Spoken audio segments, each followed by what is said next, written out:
When I saw Rollerdrome for the first time, it was pretty cool to see a new action shooter was on its way. You can see where the threads of inspiration were coming from, but they were definitely adding their own spin to it all. After that, it was locked on my radar, and as its release got closer and closer, I just got more and more hyped to finally play it for myself.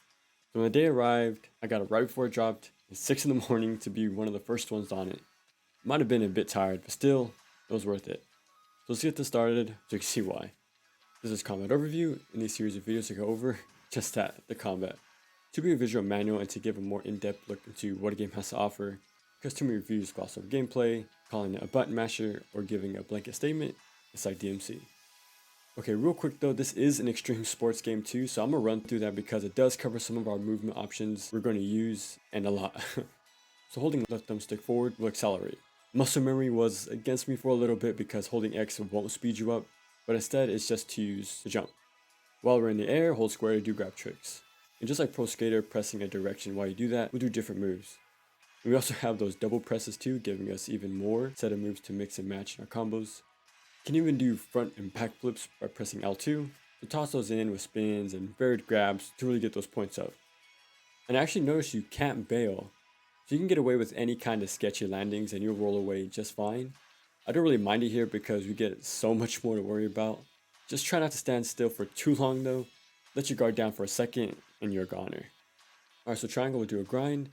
Yeah, same level of unique moves here with every direction and those double inputs. And there's something I really appreciated here, so by pressing triangle again mid-grind, you'll quickly drop out of it. Because if you jump, you'll be a bit slower to get your feet grounded again. But by doing this drop instead, you'll skate away a lot faster, keeping your momentum going. You can even wall ride too. It's a good way to gain height to reach higher areas in the stage or to dodge enemies' attacks to reach their blind spots. Pretty cool way to set up stylish kills, honestly. Alright, now let's get the actions part started. So we all know how this works. Aim with the right thumbstick and shoot with R1. There is an auto lock on once you're in a certain range depending on what weapon you have equipped. Again, it might seem like a crutch, but we have a lot more things to worry about. We're doing flips, twists and turns, keeping an eye out to see who's going to attack us, hot swapping weapons for the different situations, the ammo management, and all while we're zooming around the stage. So this little nudge to help land our shots isn't going to make the game easy. Believe me. Now if you're a fan of Max Payne, you're going to like this because pressing L1 will go into reflex time. Everything will slow down and this will give you the chance to land some shots while you're flipping and dodging all over the place. Now free aiming is possible since we have the time to line things up. Alright, so let's finally talk about those weapons we're going to use. We get a choice of 4 guns and we can swap between them with the D-pad. So starting off the dual pistols, they're going to be quick shooters with some nice range, but the high fire rate they have would drain ammo fast, and they deal okay damage. Because of that, I wouldn't use them as the main weapon. They're good to pick off an enemy who's surviving with a sliver of health, but from my experience, they're really useful to destroy enemy mines or those homing missiles that's on your tail.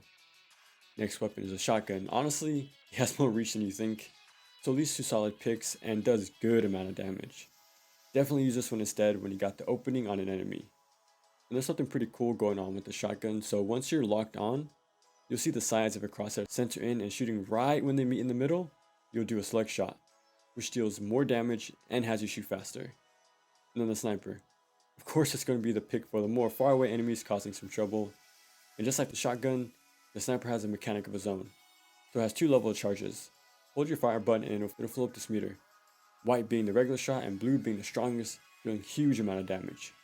Pretty useful to shoot far off explosive barrels too. Just line up your shot and boom.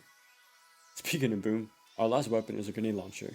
Super strong, and because of that splash damage, it's good for crowd control to keep a group in check.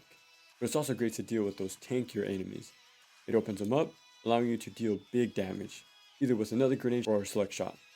So now that we know our offense stuff, let's look into our defenses. Pressing circle will dodge, and it's really fast and snappy. And you know, any action game has a habit, so if you time your dodge correctly, you'll do a perfect dodge. It doesn't matter if it's gunfire, melee attacks, missiles, or landmines, they're all able to be perfect dodged.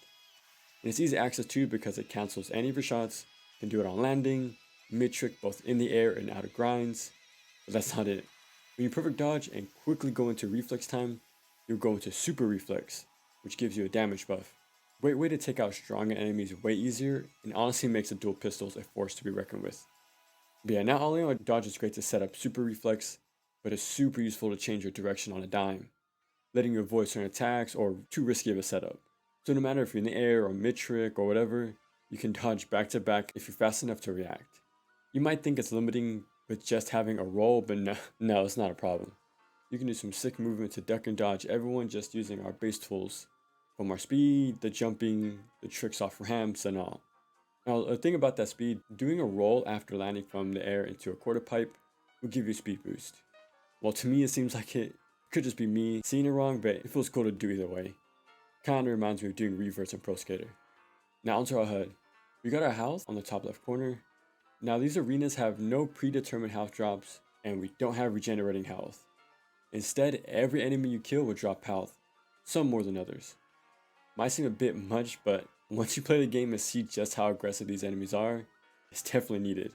So stay consistent, don't get hit, you'll be fine. We use guns, so how does the ammo work? Well, your ammo is actually shared between all your guns. So if one's empty, then they all are empty. A bit of a resource management thing going on, but those tricks and getting those perfect dodges will max you out in no time, because doing those will refill your ammo back. You won't be stranded with no ammo unless you're not using the game's tools. So mix up your grabs, grinds, wall rides alongside those perfect dodges, because they'll make this nice back and forth between the tricks and shooting mechanics. And lastly, the reflex time. It is on a meter that will slowly drain when you use it. It definitely gives you more than enough time to get things done, but even if it empties, it'll fill back up pretty quickly. I'm gonna say this right now about the enemies. They're all really well designed, up there with the best of them like Doom Eternal and Splatoon 2. To start off simple, we have our Jarba enemies who fill up the space in between ramps to catch you with their club when you're zooming past and if you're not paying attention. Then the snipers are on the opposite end, lining the outer areas of the stage to poke at you. Once you see their laser turn white, that's their cue to perfect dodge, which you can use to your advantage to set up damage buffs and ammo regain. Now there's another far ranged enemy with the blue laser as an indicator. They don't snipe, but instead will track your movement with this laser that'll leave a trail of fire behind you. You can jump over it or dodge through it, but they'll deny areas for a bit because of that lingering fire. Now the thing about them is if you shoot them and don't continue to lay the damage on them, they'll use that opening to teleport away. That's both good and bad. Bad that their window is small, so you gotta get that slug shot in, and then empty as much of your ammo from your dual pistols as you can. But since they like to teleport, you can just shoot them once to prevent them from setting the stage up against you, since they're so busy repositioning every time. And the spider tanks. They'll quickly shoot flames with their mounted arms if you're too close. So a good way to counter them is with that splash damage from the grenade launcher, which destroys them with ease at the cost of using a large amount of your ammo. Or you can snipe those side arms one at a time instead.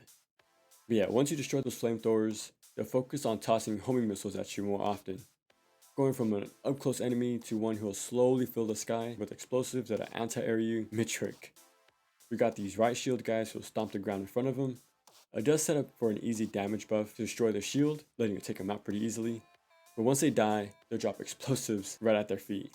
But if you're far away and don't approach them, they'll start to toss out landmines around instead while they wait. Again, this is why the enemies here are so fun to play against. It doesn't matter if you're far away or up close, everyone has an answer for you. But hey, so do you. So there's a few more enemies, but you get the picture. You're going to be playing at all times. The game has a setup to have you hot swap between every gun, or specific attacks, or certain enemy types, tossing in quick little movement options like jumps and dodges. It just makes everything flow so well. Going from one side of the stage to the other, doing tricks while you take out multiple house players is super satisfying. And that's Rollerdrome. Yeah, this game is hands down one of the best I've played. I'm not talking about just this year, but I mean of all time. I even added it to my top 100 list already. It's just that good at me. Everything from the stylish art direction to the constant fast-paced, action, moment-to-moment gameplay. Plus the risk-reward decision-making that takes place, to the arena layouts having little to no dead ends, making each stage have a flow to them, really lending itself to the combat, but the trick system as well. Not only will tricks refill your ammo, but also build up your speed. Just all of that keeps this already fast combat get even faster. But the gameplay loop here has a mix of mechanics to create a very unique experience that complement each other. But every tool here has a purpose and leads to hype and stylish interactions between you and the enemies every time. And once you beat the game, you unlock this Alpha Blood mode. You come back, re-entering the tournament a year later. You replay the same stages, but this time, those later enemies will appear early on and pack way more of a punch. It kinda reminds me of Punch-Out's Tower Defense mode and Neo's New Game Plus, how you return to those same places, but everything is remixed and more of a challenge for those looking for more, which is pretty damn cool. So if you're a fan of Pro Skater, third-person shooters like Max Payne, Vanquish, or just action games in general, this is a unique intersection where they all meet, and I'm there. And I hope you will be too. So yeah, I'm pretty sure you can tell it's an easy recommendation to play, but until then, I'll see you in the tournament.